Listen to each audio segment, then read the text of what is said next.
Olá, CD concurseira! Olá, CD concurseiro! Vamos dar continuidade aos quizzes. Agora é semana 15, todos os quizzes da banca RBO. Então você que está se preparando para o concurso de Belo Horizonte, saiu um novo comunicado falando da banca RBO e provavelmente esteja muito próximo para abrir o concurso, o edital do concurso de Belo Horizonte. Então você de Belo Horizonte, regiões, fica de olho nesses quizzes, que é uma forma de você direcionar seus estudos. Outro convite bastante importante, se você ainda não está no nosso canal do Telegram, a gente vai deixar o link aqui na descrição do vídeo. Só clicar, você tem que baixar antes esse aplicativo no seu celular, é um aplicativo como se fosse o WhatsApp, e aí você clica nesse link, você vai ser direcionado para o nosso canal chamado Darcio Kitakawa CD Concurseiro, onde a gente posta dicas 3, 4 vezes por semana a respeito de concurso de odontologia. Dicas totalmente gratuitas, dicas exclusivas, que a gente só passa lá nesse canal do Telegram. Então, vamos dar continuidade à semana 15. Primeiro quiz é o quiz de número 771. Concurso de RBO, da RBO, né? Todos eles vão ser. Prefeitura de Tietê, 2014, próximo a Sorocaba, uma cidade. O flúor vem sendo utilizado na saúde pública como elemento eficaz, efetivo e seguro na prevenção e controle da cárie dentária. A concentração de fluoreto de sódio mais recomendado para o bochecho diário é de A, 0,02%, B, 0,05%, C, 0,2% e D, 2%. A concentração de flúor, os bochechos diários e bochechos semanais, você deve saber, porque vira e mexe as bancas pedem esse tipo de questão. E você deve observar que, dentre as alternativas, não tem nenhum número diferente de 2 ou 5, para justamente confundir você. Então é muito importante que você coloque lá no caderninho Dicas Decoreba a concentração de flúor do bochecho diário e do bochecho semanal e revisite essa concentração constantemente para você memorizar e você decorar. Não tem jeito, não tem outro jeito de estudar, só decorando mesmo, porque esse tipo de pergunta é um tipo de pergunta que pega muito, é simples desde que você saiba. Então vamos lá para a questão.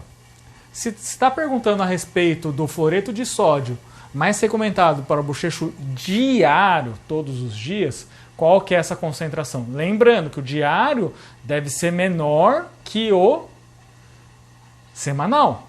Só que o semanal, o número, apesar de ser uma concentração maior, o número do que vai no semanal é o 2. E o número do diário é o 5. Só que claro que a concentração do diário tem que ser menor do que o semanal. Então qual que é? O 0,05%.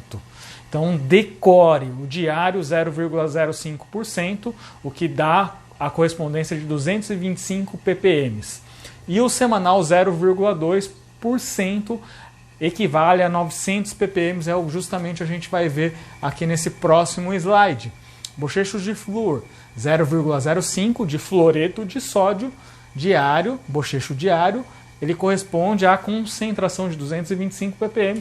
Já o bochecho 0,2% de fluoreto de sódio é para indicação de bochechos semanais e ele corresponde a 900 ppm. Você tem que saber isso porque cai com uma grande frequência.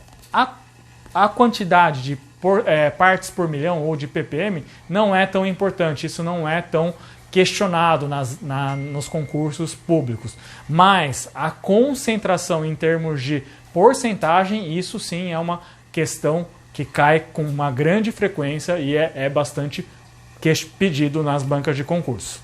Então vamos para a próxima questão, questão 772, também da banca RBO. Concurso também de Tietê. São fármacos que normalmente induzem um aumento de volume gengival, exceto alternativa A, nifedipina, B, ciclosporina, C, fenitoína e D, prometazina. Aqui também é uma questão bem tranquila, não é uma questão que tem grandes diferenças, porque é outra questão clássica em termos de concursos públicos na área de odonto. Esse tipo de questão é uma questão bastante perguntada.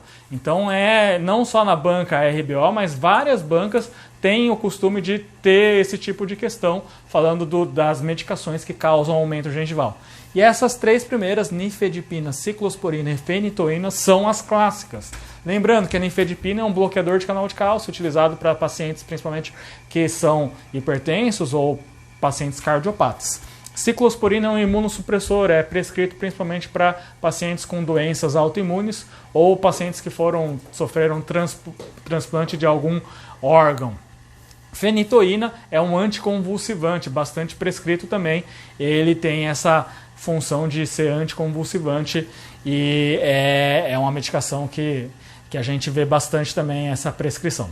Então, qual a medicação que não causa esse aumento, né, de volume gengival é justamente a prometazina, essa medicação que a gente não costuma ouvir com tanta frequência, né, e qual que são as ações da prometazina? Eu trouxe aqui. O cloridrato de prometazina é uma medicação indicada para tratamento sintomático de todos os distúrbios, quando incluídos do grupo de reações anafiláticas e também alérgicas. Essa é a indicação principal. Já, graças à sua atividade também, essa atividade antiemética, que é essa questão de diminuir essa questão do enjoo, do vômito, ele também é utilizado para prevenção de vômitos no pós-operatório e para prevenção das náuseas em viagens, né? Tem pacientes que têm essas náuseas, principalmente em viagem de carro, quando o carro faz bastante curva, então nessas situações ele é prescrito. Ele pode ser utilizado ainda na pré-anestesia e na potencialização dos usos de alguns analgésicos. Por quê? Devido à sua ação sedativa.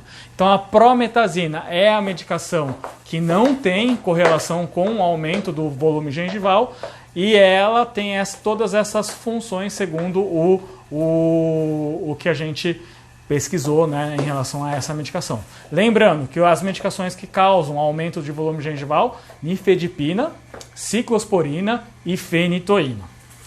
Agora a gente vai para o quiz 773, também da Banca RBO, concurso de Hortolândia 2014.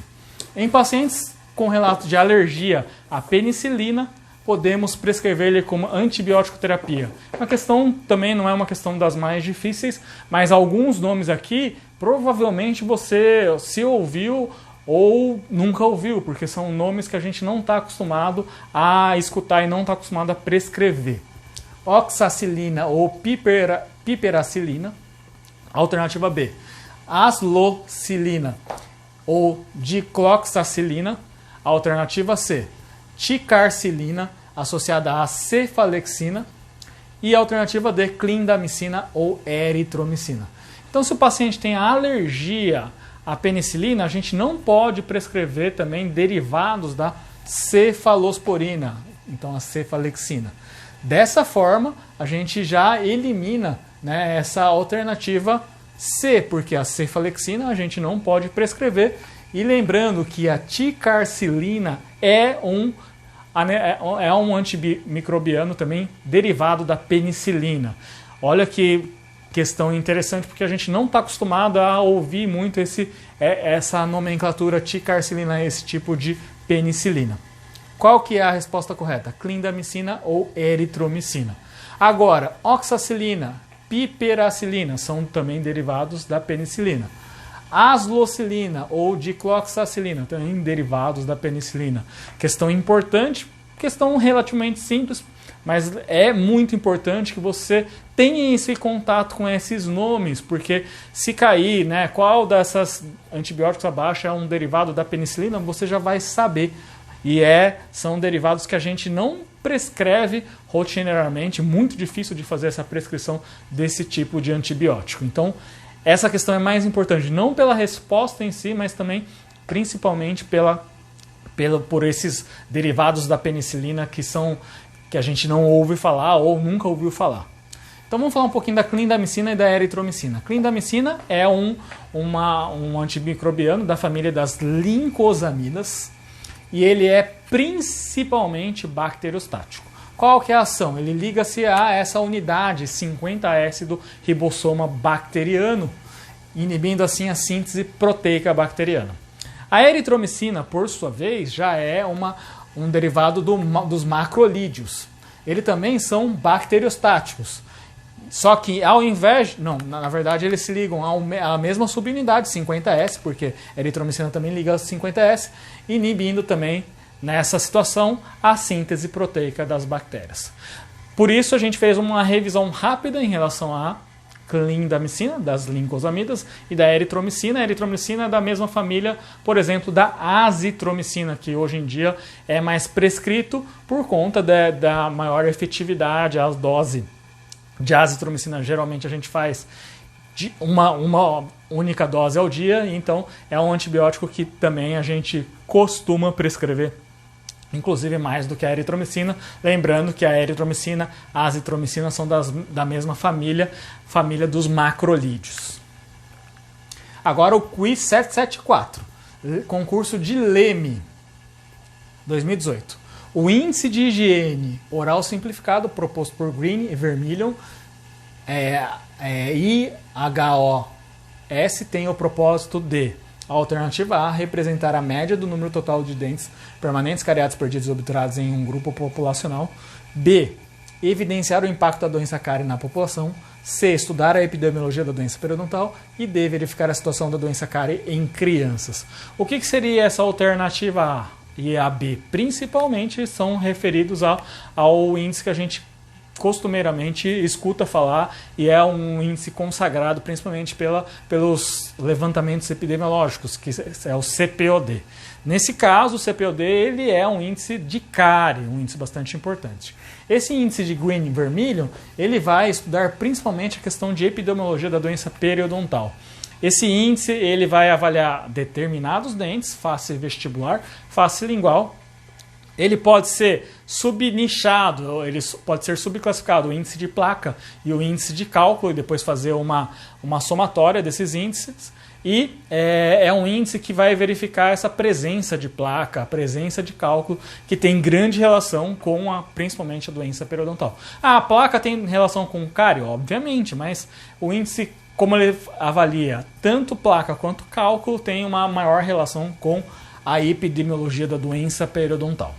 Já a D, verificar a situação da doença cárie em crianças, principalmente a gente tem o índice COD, que é o correspondente do CPOD na dentição decídua. Então vale lembrar fazer uma revisão rápida a respeito desse índice e o que a gente vai falar sobre esse índice IHOS. Ele vai averiguar a existência de placa ou tártaro ou cálculo na região vestibular dos dentes 11, 31, 16 e 26 e lingual dos dentes 36 e 46. Só vão ser avaliados os dentes totalmente erupcionados e a ausência de um dos elementos, por exemplo, a ausência do 11. Qual dente que vai ser avaliado? O homólogo, 21. A ausência do 31. 41 ou 16, daí pode ser o 17 nesse caso, né? Então tem que haver essa substituição na ausência de um dos elementos. Só vai ser utilizado esse índice se o paciente tiver 2 desses dentes, porque um dente apenas não é suficiente para a utilização desse índice de placa. E esse índice de placa ele avalia por terços, a presença de placa por terços. Então esse índice é uma avaliação tanto da placa quanto do cálculo na divisão por terços do dente. Então o dente é subdividido em terços e aí é averiguada a presença de placa ou a presença de cálculo nessa região de terços do dente. Então agora o quiz 775, concurso de Leme, 2018. Agora essas duas próximas questões de saúde pública. Está excluída do campo de atuação do Sistema Único de Saúde a execução de ações lembrando que falou excluída, não incluída. Então na hora que você vê uma palavra diferente ou não, exceto, você assinar uma palavra para que você não erre uma questão dessa. Alternativa A, vigilância sanitária. B, vigilância epidemiológica. C, assistência terapêutica integral, inclusive a farmacêutica. E D, ordenação da formação de recursos humanos em todas as áreas de atuação, incluindo a área de saúde. Aonde você vai encontrar essa parte? Na Lei 8080 você vai encontrar justamente o campo de atuação, Aqui não é a questão de excluído, e sim incluído. Em que artigo da Lei 8080 você vai encontrar isso? Artigo 6º, e justamente a ordenação de formação de recursos humanos em todas as áreas de atuação, incluindo a área de saúde, não está no artigo 6º. E aí vamos ver o artigo 6º. Estão incluídas, não é excluídas. Então aqui era o detalhe importante. No campo de atuação do Sistema Único de Saúde, a execução de ações de vigilância sanitária, vigilância epidemiológica, de saúde do trabalhador e da assistência terapêutica integral, inclusive a farmacêutica. Aqui o detalhe mais importante é o jogo de palavras incluído, que está descrito no artigo 6º e não excluído. Por isso a importância de uma leitura cuidadosa. Questões de saúde pública, geralmente você tem que ler com um cuidado maior, porque uma palavra vai tornar a alternativa correta ou incorreta. E uma questão, sempre a gente lembra dessa questão, desse detalhe. Uma questão vai fazer a diferença entre você ser aprovado e você não passar. Então, detalhe bastante importante, questões de saúde pública, jogo de palavras. Agora a gente está no quiz 776. Também concurso de Leme sobre o SUS, Sistema Único de Saúde, assinale a alternativa correta. É um conjunto de ações e serviços de saúde prestados por órgãos e instituições públicas federais, estaduais e municipais, da administração direta e indireta e das fundações mantidas pelo poder público. B. Abrange apenas serviços odontológicos de alta complexidade, com pouco investimento em prevenção. C. É proibida a participação do setor privado, inclusive por meio de contratos e convênios. E D. É formada apenas pela União e Estados. Aqui, se fosse feita uma leitura cuidadosa das alternativas, a gente conseguiria eliminar e chegar no gabarito correto, mesmo não sabendo de onde que vem essa afirmação e essa afirmação correta. Então vamos começar pela D. É formado apenas pela União e Estado? Se você estudou um pouco de SUS, você deve saber que existem os 3 entes federativos: União, Estados e municípios. E os municípios tem um papel central na questão de administração da saúde. O município que vai fazer essa questão de administração da atenção básica, o município que faz essa administração. Um dos princípios organizativos, que é a descentralização, foi justamente dar o poder ao município para que esse município administrasse a saúde. Não só a atenção básica, mas outros níveis de atenção também. Então aqui está incorreta. A C. É proibida a participação do setor privado? Não, o setor privado pode sim participar do SUS. De que forma? De forma complementar. Então não é proibida a participação. B. Abrange apenas serviços odontológicos de alta complexidade, com pouco investimento em prevenção. É justamente o contrário. Ele abrange principalmente serviços em que a prevenção é importante, atenção básica. E abrange também serviços odontológicos de alta complexidade? Sim. Mas sempre o SUS dá prioridade para a atenção básica ou atenção primária à saúde. Isso é um detalhe muito, muito importante, porque a atenção primária, a atenção básica é mais barato. A atenção básica, ela consegue abranger ou ser resolutiva em 80% dos casos. Dessa forma, é mais assertivo investir na atenção básica. E a alternativa A é um conjunto de ações e serviços de saúde prestados por órgãos e instituições públicas federais, estaduais e municipais, aqui abrangendo os 3 entes da federação, da administração direta e indireta e das fundações mantidas pelo poder público. Essa é a alternativa correta. E Darcy, onde a gente vai encontrar essa afirmação? Justamente na Lei 8080 também, aonde artigo 4º que fala: o conjunto das ações e serviços de saúde prestado por órgãos e instituições públicas, federais, estaduais e municipais, da administração direta e indireta e das fundações mantidas pelo poder público, constitui o Sistema Único de Saúde, ou SUS. Então, 2 questões assim de Leme abordaram justamente a Lei 8080, e a banca RBO gosta bastante dessa Lei 8080. E agora, por último, o quiz 777, também banca RBO.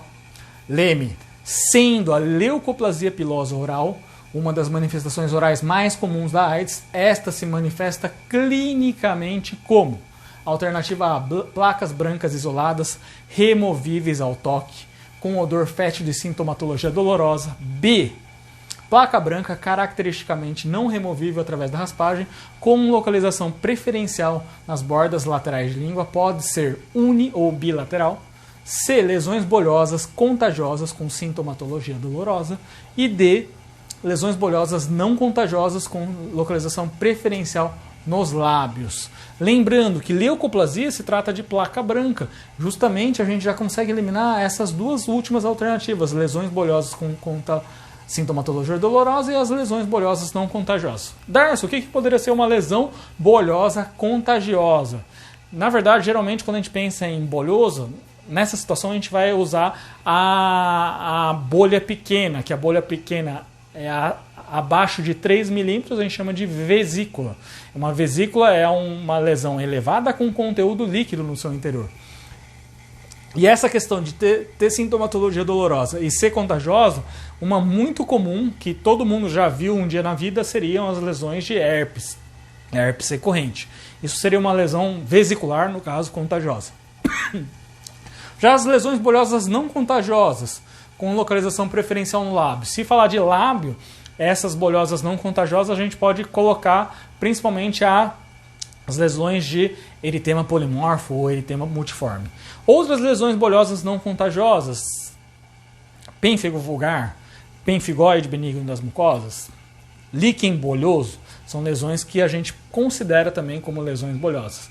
Lesões que são classificadas como lesões autoimunes ou também chamadas de lesões vésico-bolhosas, lesões que têm manifestação na região dermatológica, não só na região mucosa. Já a alternativa A, placas brancas isoladas, removíveis ao toque com odor fétido e sintomatologia dolorosa. O que se trata isso geralmente? Quando a gente remove uma placa, primeiro a gente se depara com a placa branca. A primeira manobra que a gente vai fazer, semiotécnica, seria raspagem. A gente raspou, ela saiu, muito provavelmente, se é fétida, o diagnóstico vai recair sobre candidíase pseudomembranosa ou sapinho. Então isso é bastante importante, essa raspagem como manobra semiotécnica. Dessa forma não é a alternativa A, e sim pode ser a alternativa B. Placa branca caracteristicamente não removível através da raspagem com localização preferencial nas bordas laterais de língua, podendo ser uni ou bilateral. Lembrando que a leucoplasia pilosa oral tem como fator etiológico o Epstein-Barr vírus. Então esse é um detalhe bastante importante que você deve guardar, porque já caiu numa questão da banca, falando qual que é o fator etiológico da leucoplasia pilosa oral, é o Epstein-Barr vírus. Então esse é um detalhe bastante importante para você fixar. E esse tipo de pergunta, doenças fortemente associadas ao HIV, também costuma ser um assunto bastante recorrente na banca RBO. Outro detalhe bastante importante quando a gente pensa em doenças fortemente associadas ao HIV. Essas doenças só se manifestam quando o paciente tem uma contagem de linfócito TCD4 muito baixa e a carga viral bastante alta. Então é um indicador de uma imunodepressão importante do paciente, geralmente relacionado com a não adesão do paciente ao tratamento antirretroviral. Ou o paciente começou e depois ele abandonou esse tratamento. Então, se o paciente se manifesta com esse tipo de lesões fortemente associadas ao HIV, provavelmente ele não está fazendo o tratamento de forma adequada quando a gente pensa no tratamento do HIV. Então, essas foram as questões da semana número 15 dos quizzes. Detalhe bastante importante, se você ainda não acessou o nosso, não é assinante do nosso canal do Telegram, a gente vai deixar aqui na descrição para você assinar o canal do Telegram, onde eu dou dicas em forma de áudio, processos seletivos que tem uma inscrição rápida, a gente manda lá também pro grupo, pro canal, para que você tenha essa informação de forma imediata. Além de você assinar o canal do Telegram, é importante você também clicar nas notificações, para que na hora que a gente envia algum áudio ou envia alguma mensagem, seja notificado e entre lá no canal para que você tenha esse contato de forma o mais rápida ou o mais breve possível. E tem informações, por exemplo, que nessa semana eu coloquei processo seletivo do Santa Catarina, que eram 3 dias apenas de processo seletivo de inscrição. Se você não vai de forma rápida, demora 4, 5 dias para acessar, você acabou perdendo a chance de se inscrever num processo seletivo do Santa Catarina, porque geralmente tem datas programadas. Então é isso aí, gente. Um grande abraço. Continue acompanhando a gente, que a gente sempre está postando vídeo aí no YouTube, no Instagram, no Facebook, no LinkedIn também. E agora também no Telegram a gente está constantemente em contato. Grande abraço.